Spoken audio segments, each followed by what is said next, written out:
ஆச்சி பாதாம் ட்ரிங்க். ஆச்சி பாதாம் ட்ரிங்க் ஒன்னு வாங்கினா ஒன்னு ஃப்ரீ. இப்போ மற்ற பிஜேபி ஆளுகிற மாநிலங்கள்ல எல்லாம் நீங்க எல்லா பாலிசியுமே சரியான பாலிசியா இருக்கா? எல்லாமே மத்திய அரசாங்கம் சொல்றதை கேட்டுதான் எல்லாம் செய்யறாங்களா?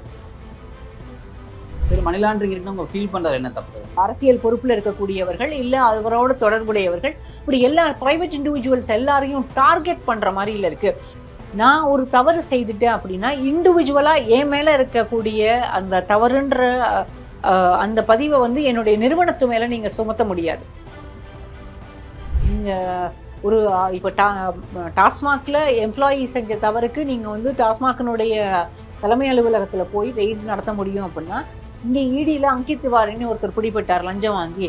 அதுக்காக அவர் லஞ்சம் வாங்கினதுக்காக ஈடியினுடைய தலைமை அலுவலகத்துல போய் நாங்க ரெய்டு நடத்த முடியுமா டெல்லியில போய்? இது வந்து அதுக்காக ஊழலே நடக்கல, எல்லாரும் உத்தமர்கள்னெல்லாம் நான் சொல்லிடல. ஊழல் நடந்திருக்கும், ஆனா இப்ப மட்டும் ஊழல் கிடையாது. இந்தியங்க வாட்ஸ்அப் சேட்ல வந்து அது நம்பர் எப்படி டேட் எப்படி இருந்தது பார்த்தீங்களா? எப்படி அந்த மாதிரி டேட் நீங்கள் உங்களோட வாட்ஸ்அப் சேட் வந்து என்கிரிப்டட் வாட்ஸ்அப் சேட்டை வந்து பிடிஎஃபாக கன்வெர்ட் பண்ணி எப்படி பிரிண்ட் எடுக்க முடியும்? அதுவும் அந்த பிரிண்டட் பேப்பர் வந்து அன்னைக்கு தான், அப்போ அதுக்கு ஒரு 10 நிமிஷம் முன்னால் தான் கழிச்சு போட்டிருப்பாரா? பட் இதில் வந்து ஒரு உண்மையை சொல்லணும் அப்படின்னா திமுக தலைமை ரெண்டுமே வந்து இந்த ரெய்டுக்கு அப்புறம் பெரிய அளவில் ரேட்டலுக்கு தான். ஒரு டெம்பரரி ரிலீஃப் தான் கிடச்சிருக்கு. அடுத்தடுத்து விசாரணையும் அடுத்தடுத்த விசாரணைகளில் இடி வந்து இப்போ வரைக்கும் எனக்கு தெரிஞ்சு இடிக்கு எவிடன்சஸ் இல்லை. இதை வந்து நான் எங்கே கம்பேர் பண்ணோம் அப்படின்னு நினைக்கிறேன்னா, இந்த 1,76,000 கோடியை வந்து நம்ம நியூஸ் பேப்பரில் பெரிய நம்பராக பார்த்துட்டு அப்பா இவ்வளோ பெரிய ஊழலாக.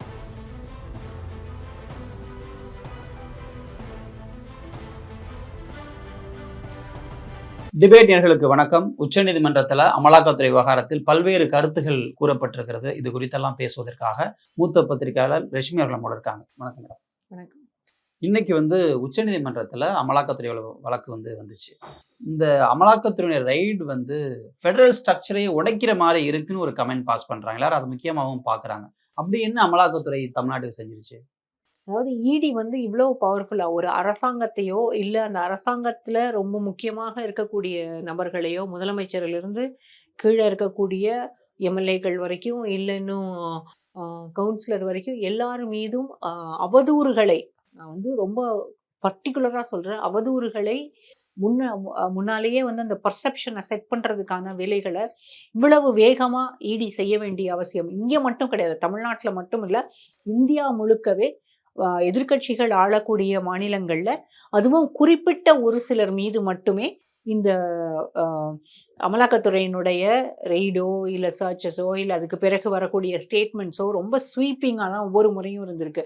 இவ்வளவு பவர்ஃபுல்லாக ஆக்ட் பண்ணக்கூடிய இடி, நீங்கள் வந்து மணி லாண்டரிங்கை எங்கே இருந்தாலும் கரப்ஷன் வந்து ஊழல் யார் செய்தாலுமே தவறு தான். அப்படி இருக்கும்போது யாராக இருந்தாலும் ஒரே மாதிரியான நீதியோ அல்லது ஒரே மாதிரியான விசாரணையோ இருக்கணும். ஆனால் இந்த ஒரே மாதிரியான விசாரணை இல்லை அப்படின்றது தான் இங்கே இருக்கக்கூடிய குவெஸ்டன். அதனால தான் இந்த விமர்சனம், இது வந்து பெரிய அளவில் இது விமர்சனத்துக்குள்ளாகுது. யார் லஞ்சம் வாங்கினாலும் சரி, இல்லை யார் வந்து மணி லாண்டரிங் பண்ணாலும் சரி, நீங்கள் போய் கேள்வி கேளுங்க. டெல்லியில் கெஜ்ரிவால் ஆளும்போது மணி லாண்டரிங் இருக்குது, மகாராஷ்டிராவில் சிவசேனா ஆளும்போது மணி லாண்டரிங் இருக்குது, தமிழ்நாட்டில் திமுக ஆளுங்கட்சியாக இருக்கும்போது மணி லாண்டரிங் இருக்குது. அதே மாதிரி தெலங்கானாவில் கேசிஆர்னுடைய ஆட்சி இருந்தபோது மணி லாண்டரிங் இருந்தது. அதே மாதிரி இங்கே ஜெகனுக்கு எதிராகவும் அந்த லிக்கர் ஸ்கேமை திரும்பவும் இப்போ ஆந்திராவில் ஜெகன் ரெட்டிக்கு எதிராகவும் லிக்கர் ஸ்கேம் இப்போ வந்து பெரிய அளவில் எடுக்கப்பட்டிருக்கு. கேரளாவில் கோல்டு ஸ்கேம், பினராயி விஜயனும் அவருடைய மகளையும் எப்படியாவது அதில் முடக்கணும் அப்படின்றதுக்காக தான் இந்த முயற்சிகள் எல்லாமே நடக்குது. அதே போல தான் வெஸ்ட் பெங்காலில். அப்போ மற்ற பிஜேபி ஆளுகிற மாநிலங்கள்ல எல்லாம் நீங்கள் எல்லா பாலிசியுமே சரியான பாலிசியாக இருக்கா? எல்லாமே மத்திய அரசாங்கம் சொல்றதை கேட்டுதான் எல்லாம் செய்யறாங்களா? இது எல்லாம் இதனுடைய நோக்கம் என்ன அப்படின்னா, இதற்கு பின்னால இருக்கக்கூடிய அரசியல் தான் இதுல இருக்கக்கூடிய பெரிய நோக்கம்.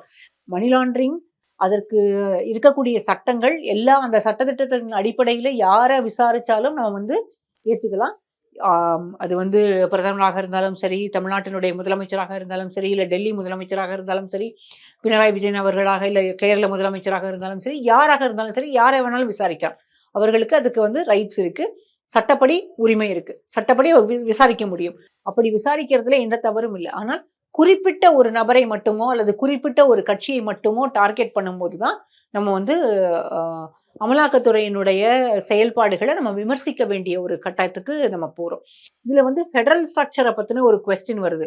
எனக்கு இது ஏன் இந்த கொஸ்டின் வருது அப்படின்னா, தமிழ்நாட்டில் இந்த எஃப்ஐஆர், அதாவது இந்த டாஸ்மாக் ரெய்டு நடக்குது, லிக்கர் ஸ்கேம் இருக்குன்னு சொல்கிறாங்க. இது கிட்டத்தட்ட அவர்கள் வந்து அலெஜட்லி 1000 crores தான் சொல்கிறாங்க. அதாவது குறிப்பிட்டு 1000 கோடி அளவிற்கு கட்டாயம் நடந்திருக்குன்னு சொல்லலை, 1000 கோடி அளவிற்கு இருந்திருக்கலாம் அப்படின்னா. ஏன்னா அவர்களுக்கு இது வரைக்கும் அதற்கான ஆதாரங்கள் கிடைக்கல. ஆதாரத்தை தேடிதான் இடி அலையுது இப்போ வரைக்கும்.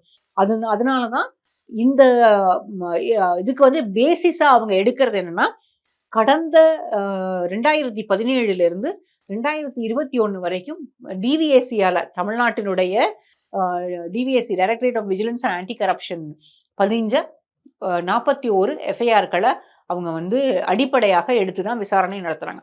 வழக்கமாக இந்த மாதிரி கரப்ஷனுக்காக போடப்பட்ட எஃப்ஐஆர் எல்லாம் பேசிஸாக எடுத்துப்பாங்க. அப்படி வந்து இந்த எஃப்ஐஆரை பேசிஸாக எடுத்திருக்காங்க அப்படின்னா, ஏன் வந்து இந்த எஃப்ஐஆர் பேசிஸாக எடுத்திருக்காங்க? இது வந்து வேற ஒரு பீரியட்ல இருந்த எஃப்ஐஆர், அதெல்லாமே கொஸ்டின் வருது. ஆனால் இங்கே தமிழ்நாட்டில் இருக்கக்கூடிய அமைப்பு போட்ட பதிஞ்ச முதல் தகவல் அறிக்கையை நீங்கள் எதுக்காக வந்து விசாரிக்கிறோம்? இங்கேயே அதுக்கான விசாரணை அமைப்பு இருக்குல்ல. நான் தமிழ்நாட்டில் இருக்கக்கூடிய அந்த அமைப்பே அதை விசாரிக்காதா? ஏன் வந்து வெளியிலிருந்து இடி வந்து அதை வந்து விசாரிக்கணும்? இதுதான் அந்த ஃபெடரல் ஸ்ட்ரக்சரில் இன்வால்வ் ஆகிற மாதிரியான அந்த கொஸ்டின் வரதுக்கான ரீசன் இதுதான் நான் நினைக்கிறேன். பட் நார்மலி இது மாதிரியான எஃப்ஐஆரை தான் வந்து இடி எடுப்பாங்க. அதில் மணி லாண்டரிங் இருந்தால் அவங்க வந்து கொண்டுட்டு போவாங்க. இப்போ இதில் மணி லாண்டரிங் இருக்குன்னு அவங்க ஃபீல் பண்ணுறது என்ன தப்பு? மணி லாண்டரிங் இருக்குன்னு சொல்கிறதுக்கான பேசிஸ் என்ன இருக்குது? இப்போது நான் வந்து ஒரு நிறுவனத்தில் நான் வேலை செய்கிறேன். நான் ஒரு தவறு செய்துட்டேன் அப்படின்னா, இண்டிவிஜுவலாக என் மேலே இருக்கக்கூடிய அந்த தவறுன்ற அந்த பதிவை வந்து என்னுடைய நிறுவனத்து மேலே நீங்கள் சுமத்த முடியாது. நான் பணியாற்றக்கூடிய நிறுவனத்து மேலே நீங்கள் சுமத்த முடியாது. அப்படி பார்த்தா டாஸ்மாகில் 2017 2021 வரைக்கும் பதியப்பட்ட இந்த 41 எஃப்ஐஆர்களுமே இதுக்கு முன்னால் இருந்த அதிமுக ஆட்சியில் பதியப்பட்ட எஃப்ஐஆர் தான் எல்லாமே. அதை பேசிஸாக வச்சுக்கிட்டு நீங்கள் வந்து விசாரணை நடத்துறீங்க. ஆனால் இன்னைக்கு இருக்கக்கூடிய எம்டி, இன்னைக்கு டாஸ்மாக் அலுவலகத்தில் வேலை செய்யக்கூடிய பணியாளர்கள், அது போக இன்னைக்கு டாஸ்மாக் நிர்வகிக்கக்கூடிய அரசியல் பொறுப்பில் இருக்கக்கூடியவர்கள், இல்லை அவரோட தொடர்புடையவர்கள், இப்படி எல்லா பிரைவேட் இண்டிவிஜுவல்ஸ் எல்லாரையும் டார்கெட் பண்ணுற மாதிரி இல்லை இருக்கு.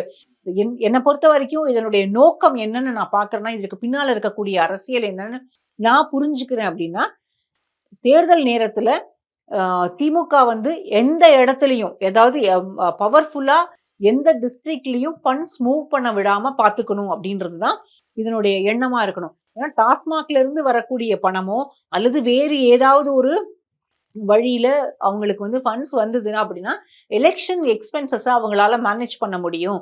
ஸோ அந்த ஃபண்ட்ஸ் மூவ் பண்ணாமல் பார்த்துக்கிட்டா எலெக்ஷன் நேரத்தில் அந்த முடங்கி போகும்போது பெரிய அளவில் வெற்றி கிடைக்காம போயிடும், அல்லது வெற்றியை தடுக்க முடியும் அப்படின்ற ஒரு எண்ணம் தான் இதற்கு காரணம்னு நான் நினைக்கிறேன். அந்த அது வந்து இது வந்து மிகப்பெரிய அரசியல் காரணம் இது. இது மட்டும் இல்லை, நீங்கள் வந்து இடி ரெய்டு ஒரு பக்கம் நடக்குது.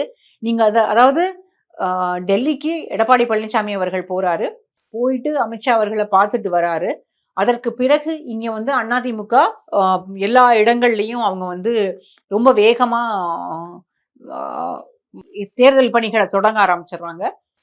அதுக்கு பிறகு அமித்ஷா அவர்கள் வராரு. வந்த பிறகு எடப்பாடி பழனிசாமியோட ஒரு சந்திப்பு நடக்குது. ஹோட்டலில் வச்சு ஒரு ப்ரெஸ் கான்ஃபரன்ஸ் நடக்குது. அமித்ஷா அவர்கள் மட்டுமே பேசுறாரு, எடப்பாடி பழனிசாமி பேசலை. இருந்தாலும் பரவாயில்ல, அதிமுக பாஜக கூட்டணி, என்டிஏ கூட்டணின்னு அறிவிப்பு வந்துடுது. அதற்கு பிறகு நடந்த எல்லா நிகழ்வுகளையும் நீங்கள் ஒன்னொன்னோடு தொடர்பு படுத்தி பார்க்கணும். அதாவது இடி ரெய்ட்ஸ் ஆரம்பிக்குது, இன்னொரு பக்கம் வந்து அதிமுக அவங்களோட ப்ரொட்டஸ்ட்டை அல்லது எதிர்ப்புகளை எல்லாத்தையுமே வந்து ஸ்டெப் அப் பண்ண ஆரம்பிக்கிறாங்க. டிஎம்கேவை வந்து இங்கே அவங்க வந்து செயல்படாத அரசாங்கம்னு சொல்கிறதாகட்டும், அல்லது அவர்களுக்கு எதிராக அல்லது ப்ரைவேட் இண்டிவிஜுவல்ஸ் செய்த தவறுகளுக்கு, இல்லை எங்கேயாவது ரிப்போர்ட் ஆகக்கூடிய கிரைமுக்கு எல்லாத்துக்குமே இந்த அரசாங்கம் கையாலாகாத அரசாங்கம்னு சொல்கிறதாக இருக்கட்டும், அல்லது இன்னொரு பக்கம் கரப்ஷன்ற வந்து டேகை கொண்டு வர்றதுக்காக இடியை உள்ளே கொண்டு வர்றதாக இருக்கட்டும், இது எல்லாமே ஒரு பக்கம் இருந்து பிஜேபி சென்ட்ரல் கவர்மெண்ட்ல இருந்தும், இன்னொரு பக்கம் இங்கே வந்து அப்போசிஷனாக இந்த 4 ஆண்டுகளாக அப்போசிஷனாக செயல்படாத அதிமுக இப்போ மட்டும்தான் செயல்பட ஆரம்பிச்சிருக்காங்க. பாராட்டணும், இல்லைன்னு சொல்லக்கூடாது. அரசாங்கத்தை கேள்வி கேட்குறாங்க, அமைச்சரவையில் இருக்கக்கூடிய அமைச்சர்கள் செய்யக்கூடிய தவறுகளை சுட்டி காட்டுறாங்க, சட்டம் ஒழுங்கு பிரச்சனைகள் இருக்கக்கூடிய இடத்துல அதீதமாக போலீசார் ஒரு போலீஸ் எக்ஸஸ் இருக்க இடத்துல இது மாதிரியான விஷயங்கள் எல்லாத்தையும் அதிமுக பேசுறாங்க. இதை வந்து கட்டாயம் பாராட்டி தானே ஆகணும் ஒரு அப்போசிஷனா. ஆனா இந்த அப்போசிஷன் செய்ய வேண்டிய இந்த வேலையை இந்த 4 ஆண்டுகள் செய்யலை. இது வரைக்கும் இது எல்லாத்தையும் அண்ணாமலை பேசிக்கிட்டு இருந்தாரு. இப்பதான் இதை எடப்பாடி பழனிசாமி அவர்கள் பேச ஆரம்பிச்சிருக்காரு. அந்த யார் அந்த சாருன்ற அந்த நரேட்டிவை வந்து பில்டப் பண்ண ஆரம்பிக்கிறாங்க. டிஎம்கேக்கு எதிரான இப்போ வரைக்கும் திமுகவுக்கு ஒரு எதிர்ப்பு இருந்தாலும் மக்கள் மத்தியில அது வந்து ஒரு நரேட்டிவா பில்டப் ஆகல. அந்த நரேட்டிவை பில்டப் பண்ணுன்ற வேலையை அதிமுகவும் பிஜேபியும் ஒன்னா சேர்ந்து இப்ப செய்ய ஆரம்பிச்சிருக்காங்க. ஸோ அந்த மக்கள் மனதுல ஒரு எதிர்ப்பு மனநிலையை வலுவாக திணிக்க வேண்டும். திமுக எதிர்ப்பு இருந்தாலுமே அதை வலுவாக திணிக்க வேண்டும். அதை எப்படி வந்து நரேட்டிவா பில்டப் பண்றதுன்றதுக்கு இது எல்லாத்தையுமே அவங்க வந்து அரசியலாக கையில் எடுத்திருக்கிறார்கள். என்னை பொறுத்த வரைக்கும் இன்னைக்கு வந்து சீஃப் ஜஸ்டிஸ் ஆஃப் இந்தியாவும் சுப்ரீம் கோர்ட்டும் சொன்னது டிஎம்கேக்கு வந்து ஒரு பெரிய பிரீத்திங் ஸ்பேஸை கொடுத்துருக்கு அப்படின்னு தான் நான் நினைக்கிறேன்.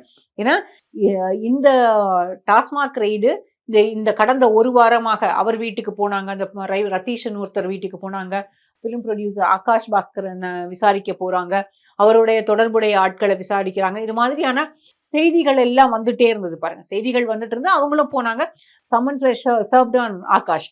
இது மாதிரியான விஷயங்கள் எல்லாம் டிஎம்கேக்கு எதிரான ஒரு நரேட்டிவை பில்டப் பண்றதுக்கு ஒரு பெரிய உதவியாக இருந்தது. அது எல்லாத்தையும் இப்போ வந்து இது உடைச்சிருக்கு.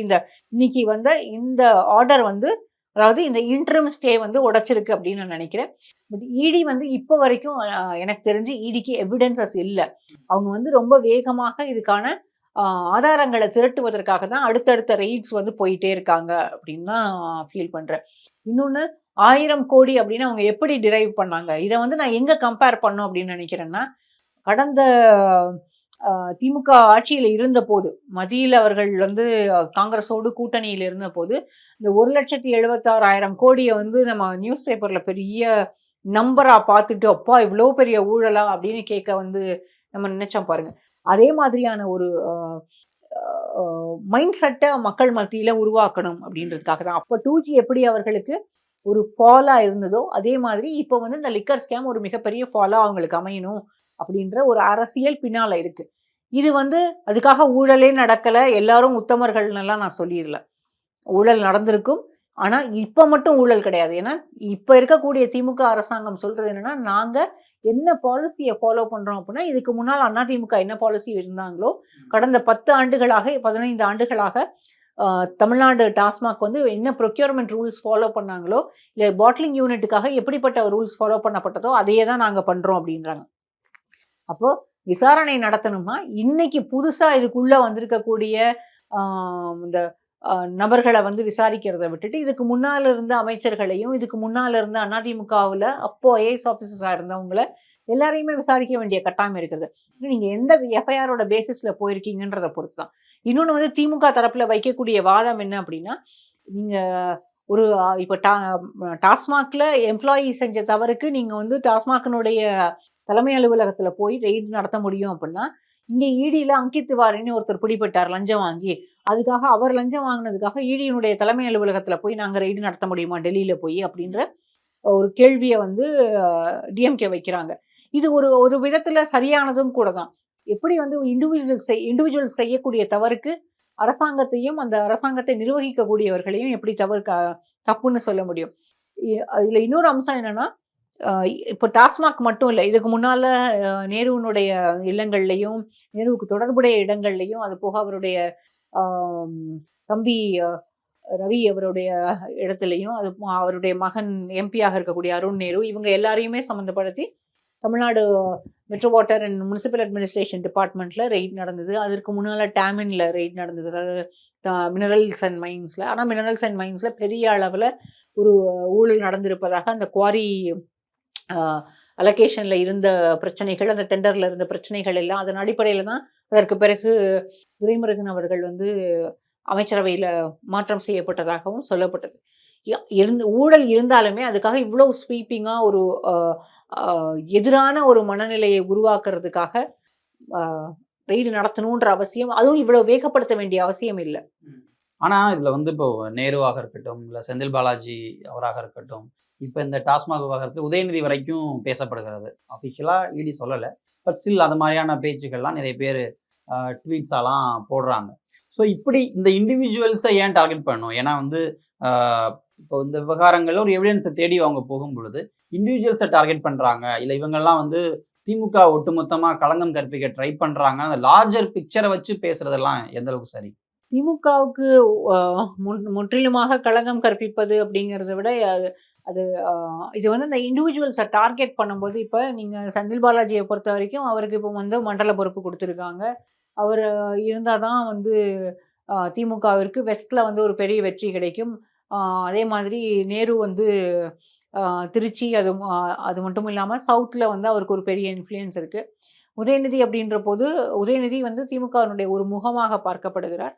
இவங்க எல்லாரையும் டார்கெட் பண்ணும்போது அந்த பர்செப்ஷனில் அல்லது இமேஜ் வந்து டேமேஜ் ஆகுதுல்ல, அந்த இமேஜ் டேமேஜ் வந்து இது வந்து பெரிய அளவில் அந்த ஓட்டை வந்து ஷிஃப்ட் பண்ணும்.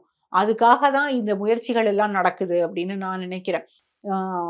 உதயநிதியை டார்கெட் பண்ணுறதுக்கான ரீசன், போன தடவை 2G இஷ்யூ வரும்போது கனிமொழி தான் டார்கெட்டாக இருந்தாங்க. கனிமொழி அரெஸ்ட் பண்ண பிறகு இங்கேருந்து கலைஞர் வந்து டெல்லிக்கு போகிறாரு.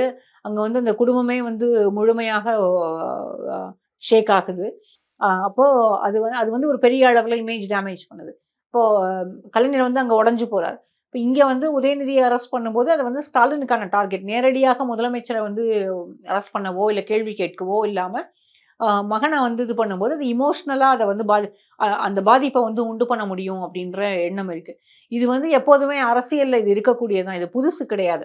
ஆனால் இதை திமுக எப்படி ஹேண்டில் பண்ணுறாங்கன்றது தான் பார்க்கணும். ஆனால் இப்போ உச்சநீதிமன்றத்தில் போகும் பொழுது ஜட்ஜஸ் வந்து அந்த விஷயத்தை இன்ட்ரீம் ஸ்டே பண்ணது மட்டும் இல்லாமல் ரெய்டையும் ஸ்டே பண்ணுறாங்க. அப்போ இது திமுகவுக்கு நம்ம வின்னுன்னு பார்க்கணுமா, இல்லை வந்து நாங்கள் அஃபிடவிட் ஃபைல் பண்ணுறோம், இதில் வந்து பொலிட்டீஷியன்ஸ் இன்வால்வ்டு இருக்குது, பெரிய ஸ்கேம் இருக்குது அப்படின்றதையும் மத்திய அரசு சொல்லுது. ஸோ நம்ம அதில் வந்து ஒரு த்ரெட் இருக்குன்னே பார்க்கணுமா? இன்னும் த்ரெட் இருக்க தான் செய்யுது, இல்லாமலாம் இல்லை. இதில் வந்து எல்லாருமே உத்தமர்கள்னு சொல்லி நம்ம ஒதுக்கிட முடியாது. இந்த ஊழலை பொறுத்த வரைக்கும் இன்றைக்கு இருக்கக்கூடிய ஆட்சியாளர்கள், இதற்கு முன்னால் இருந்த ஆட்சியாளர்கள் யாராக இருந்தாலும் எல்லாரையுமே வந்து விசாரிக்க வேண்டிய கட்டாயம் இருக்குது. இல்லை ஊழலே இல்லை, எல்லாருமே உத்தமர்கள், எந்த விதத்துலேயும் யாருமே பணம் வாங்கலை, இல்லை வந்து அதில் வந்து ரொம்ப க்ளீனான ஒரு கவர்னன்ஸை கொடுத்துருக்காங்க அப்படிலாம் சொல்லிட முடியாது. இதற்கு முன்னால் இன்னும் சொல்லப்போனால் அதிமுக ஆட்சியில் ஊழல் குற்றச்சாட்டுகள், அத்தனை ஊழல் குற்றச்சாட்டுகள் வைக்கப்பட்டது. இன்னும் சொல்லப்போனால் வேலுமணி அவர்கள் மீது, தங்கமணி அவர்கள் மீது, அதற்கு பிறகு எடப்பாடி அவர்கள் மீதே இப்போ இருக்கக்கூடிய முதலமைச்சர் அன்றைக்கு எதிர்க்கட்சி தலைவராக இருக்கும்போது நிறைய குற்றச்சாட்டுகளை வச்சு பெரிய பட்டியலை கொண்டு போய் அன்னைக்கு கவர்னர்கிட்ட கொடுத்தாங்க. அதுக்கு பிறகு வந்தால் எல்லாருக்கும் மேலே தனி நீதிமன்றம் அமைக்கப்படும், அந்த தனி நீதிமன்றம் இவர்களை எல்லாரையுமே விசாரிக்கும், எல்லாருமேலும் நடவடிக்கை எடுக்கப்படும்னுலாம் சொன்னாங்க.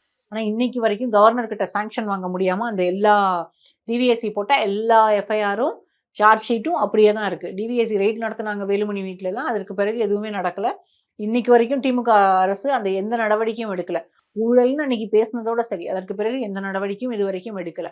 அப்படி இவங்க இடி வந்து எல்லா எஃப்ஐஆர் மேலேயும் நடவடிக்கை எடுக்கணும் அப்படின்னா, கடந்த ஆட்சியில் இன்னும் அப்பா அமைச்சர்களாக இருந்தவர்கள் மீது போடப்பட்ட எஃப்ஐஆர்லாம் எத்தனையோ எஃப்ஐஆர் இருக்குது. அதெல்லாத்தையும் எடுத்து எல்லார் வீட்லேயும் போய் நேரம் ரைடு நடத்தியிருக்கலாம். எல்லா இடத்துலையும் மணி லாண்டரிங்கான காசு என்னன்னு பார்த்துருக்கலாம். அந்த வேலைகளை அவங்க செய்யலை. என்னை பொறுத்த வரைக்கும் இப்போது இடியினுடைய இந்த ரெய்டு வந்து இது வந்து கண்டினியூ ஆகும். மத்திய அரசாங்கம் சொல்வது போல இதில் மிகப்பெரிய நபர்கள் அல்லது மத்திய அரசாங்கம் அல்ல, இடி மத்திய அரசாங்கத்தினுடைய ரெப்ரசன்டேட்டிவாக இடி சொல்லக்கூடியது என்னென்னா, இதில் இன்னும் மிகப்பெரிய நபர்கள் எல்லாம் இன்வால்வ் ஆகிருக்காங்க, நாங்கள் இன்வெஸ்டிகேட் பண்ணணும் அப்படின்னு சொல்கிறாங்க. இதுக்கடையில் இன்னைக்கு வந்து மட்ராஸ் ஹைகோர்ட் வந்து டிவிஎஸ்சியை நீங்கள் அந்த எஃப்ஐஆர் எல்லாம் விசாரிக்கணும் அப்படின்ற ஒரு இன்ஸ்ட்ரக்ஷனும் கொடுத்துருக்காங்க. ஸோ இதுக்கு வந்து ஜுடிஷியரிக்குள்ளேயே வந்து ஹைகோர்ட் ஒரு ஆர்டர் கொடுக்கறதும், சுப்ரீம் கோர்ட் ஒரு ஆர்டர் கொடுக்கறதும் அது மாதிரி இருக்குது. இது எங்கே போய் முடியும்னு தெரியல. ஆனால் டார்கெட் வந்து டிஎம்கே எலெக்ஷனில் வந்து அடுத்து திமுக வந்து மீண்டும் ஆட்சியில் தொடரக்கூடாது அப்படின்ற எண்ணத்தோடு தான் இந்த செயல்பாடுகள் எல்லாமே இருக்கிறதாக நான் புரிஞ்சுக்கிறேன். ஏன்னா கெஜ்ரிவாலுக்கு வரும்போது கெஜ்ரிவாலுக்கு எதிராக கொஞ்சம் கொஞ்சமாக காய் நகர்த்தப்பட்டது. கடைசியில் வந்து அரசாங்கம் இல்லாமல் பார்த்துக்கிட்டாங்க.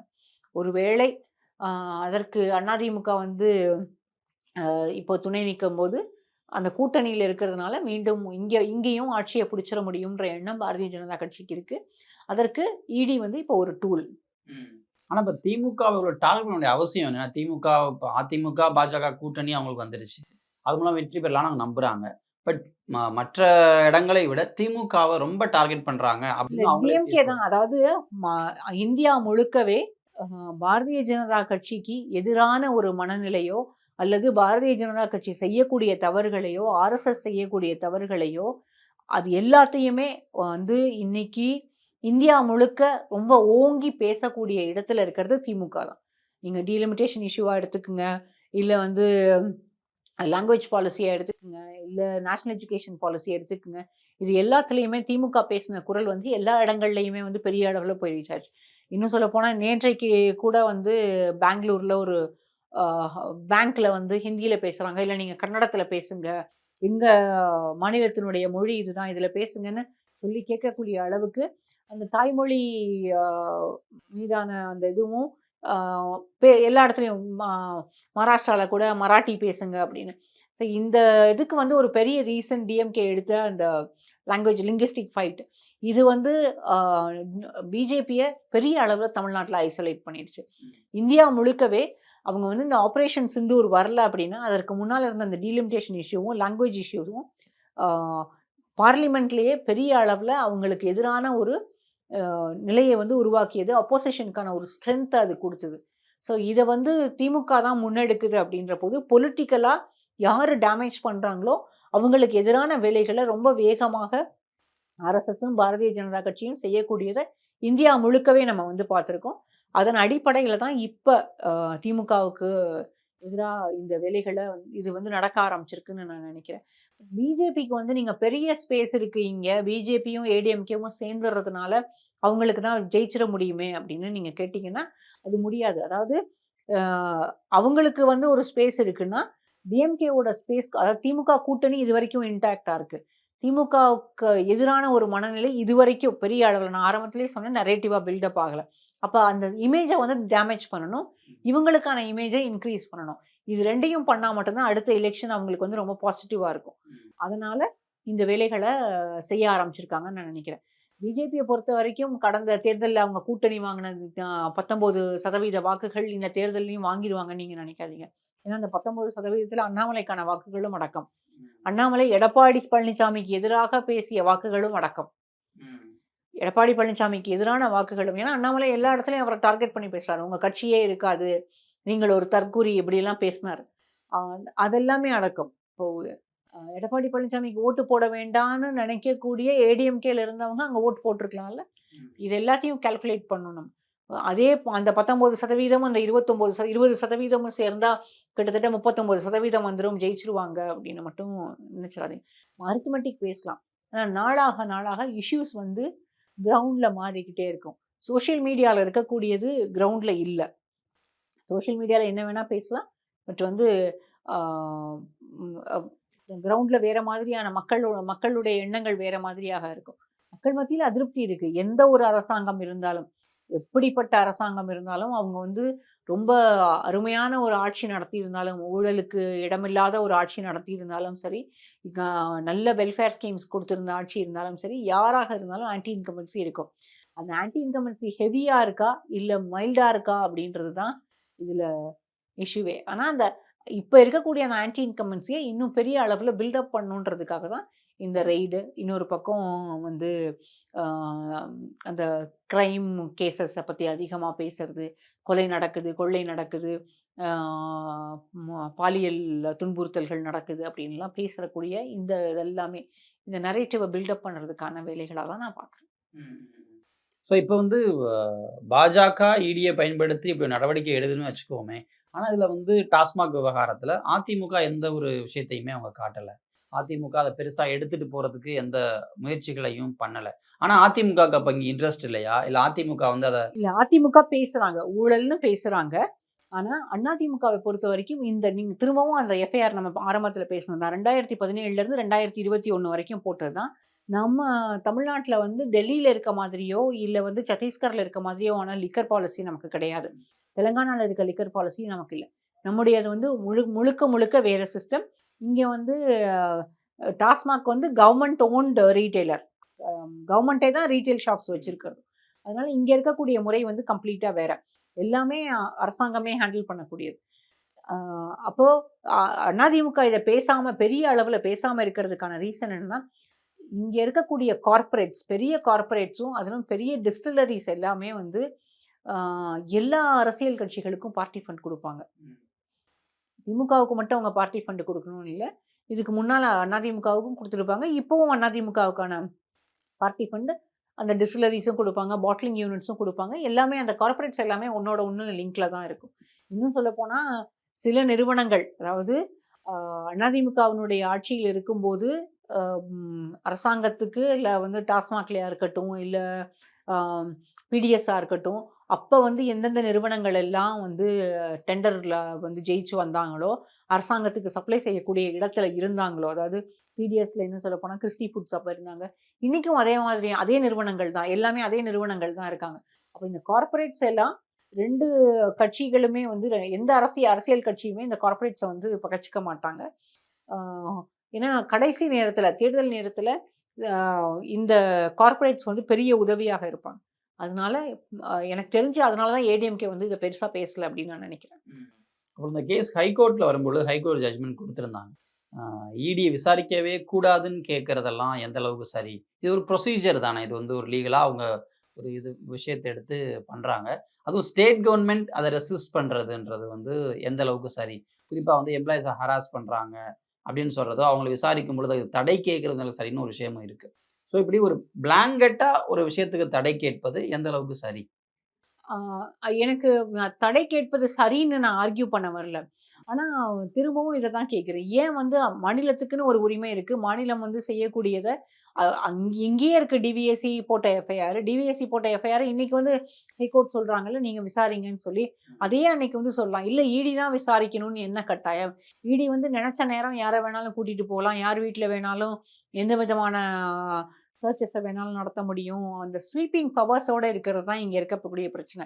இன்னொன்று, இப்போ வந்து விசாகன் வீட்டில் வந்து நடந்த ரெய்டில் அவர் வீட்டுக்கு வெளியில் வந்து நிறைய பேப்பர், வாட்ஸ்அப் சாட்ஸ் எல்லாம் கிழிச்சு போட்டு கிடந்தது. அந்த பேப்பர் எல்லாம் நாங்கள் வந்து கலெக்ட் பண்ணோம். எங்கே வாட்ஸ்அப் சாட்டில் வந்து அதில் நம்பர் எப்படி, டேட் எப்படி இருந்தது பார்த்தீங்களா? எப்படி அந்த மாதிரி டேட்? நீங்கள் உங்களோட வாட்ஸ்அப் சாட் வந்து என்கிரிப்டட். வாட்ஸ்அப் சாட்டை வந்து பிடிஎஃபாக கன்வெர்ட் பண்ணி எப்படி பிரிண்ட் எடுக்க முடியும்? அதுவும் அந்த பிரிண்டட் பேப்பர் வந்து அன்னைக்கு தான், அப்போ அதுக்கு ஒரு 10 நிமிஷம் முன்னால் தான் கழிச்சு போட்டிருப்பாரா? ஒரு ஐஏஎஸ் ஆஃபீஸர் பிரிண்ட் எடுத்து வச்சுருப்பாரா இந்த மாதிரி? இதெல்லாம் வந்து அபத்தமா இல்லையா? அந்த டேட் லைனே வந்து அதில் தப்பா இல்லையா? வாட்ஸ்அப்பில் வந்து உங்களுக்கும் எனக்கும், நான் உங்களுக்கு மெசேஜ் அனுப்புகிறேனோ இல்லை நீங்கள் எனக்கு message WhatsApp end to end என்கிரிப்டட்னு வரும். அப்போ வந்து இதில் பிடிஎஃபாக கன்வெர்ட் பண்ணி பிரிண்ட் அவுட் எடுக்கிறதுக்கான இது முடியுமான்னு எனக்கு தெரியல. அது முடியவும் முடியாது. அதுவும் இவ்வளவு நீளமாக மெசேஜ் அனுப்ப முடியுமான்னு எனக்கு தெரியல. அதுவும் பழைய மெசேஜஸ் எல்லாம் அப்படியே வச்சுருப்பாங்களா? இப்போ வந்து டிஸப்பியரிங் மெசேஜஸ் போட முடியுமே, அதெல்லாம் போடாமல் வச்சுருப்பாரா? இது எல்லாமே கொஸ்டின் தான். ஸோ இடி வந்து எனக்கு தெரிஞ்சு அந்த இமேஜை டேமேஜ் பண்ணுறதுக்காகவும், அந்த பர்செப்ஷனை, ஊழல் அப்படின்ற ஒரு பெரிய பர்செப்ஷனை உண்டு செய்யறதுக்காகவும் இந்த வேலைகள் வந்து நடந்துக்கிட்டு இருக்கு அப்படின்னு நினைக்கிறேன். பட் இதில் வந்து ஒரு உண்மையை சொல்லணும் அப்படின்னா, திமுக தலைமை ரெண்டுமே வந்து இந்த ரெய்டுக்கு அப்புறம் பெரிய அளவில் ராட்டில்டு தான்.